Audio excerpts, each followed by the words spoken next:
My name is Sallí Blaidd, and I am director of the Institute for Neurophysiological Psychology based in the northwest of England, which has been going since 1975.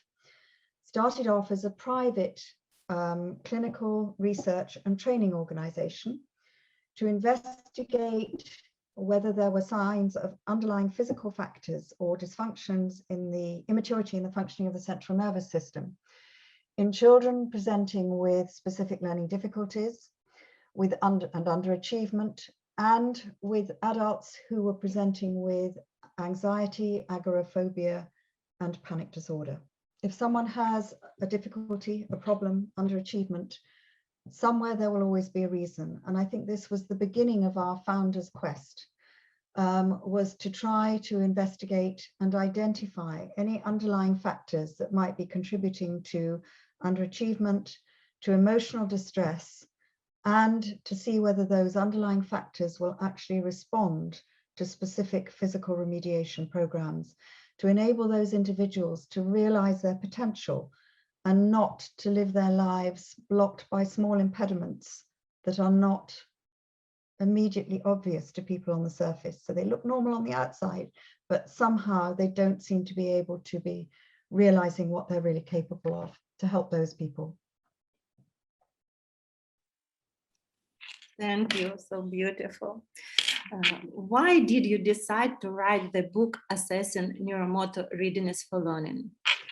That's a long story. Our clinical practice is very time intensive in terms of therapists' input. So it takes us 2 hours to do a major assessment on a child. That child then has to come back every 8 weeks for about a year, and each of those appointments is 1 hour long. So it means that any individual therapist can only see a limited number of children or adults, excuse me, in the course of a year. And also the clinical program in the United Kingdom is only accessible within the private sector. So it has excluded a lot of people who needed it. And it was really to try to find a solution to that I asked the question, is it possible to take out of this big clinical assessment procedure a few key tests that we could train teachers and educators how to administer? Not to teach them how to be diagnosticians, but to teach them how to screen for possible signs of underlying immaturity in the functioning of the nervous system. And then to be able to put them through a generic developmental movement program that could be used with an entire class of children rather than being tailored to the needs of the individual child's assessment. So that was the first step, really. And we didn't know how well or how successfully it would work. And I have been very, very surprised over the years. It started in the UK very, very small. It's now available, I think, in 16 or 18 different countries. So this idea of simply giving a simple screening test and a daily movement program that can be introduced as part of the school day has enabled many children throughout the world to be helped and to be identified, particularly those children who were not obviously those with specific learning difficulties, but those who were getting lost in the system because they were good compensators. On the surface, nobody realized that there was a problem.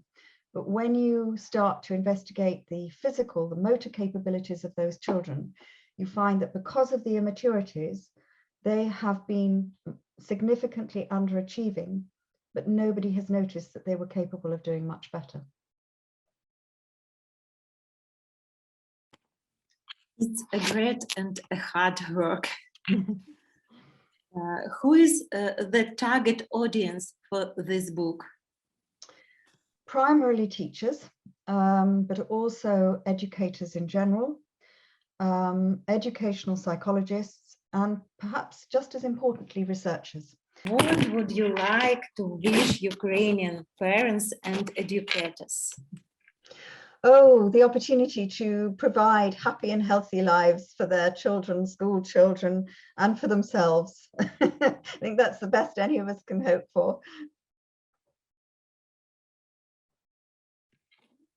Thank you for your time and thank you for your job. And thank you for presenting me with the opportunity.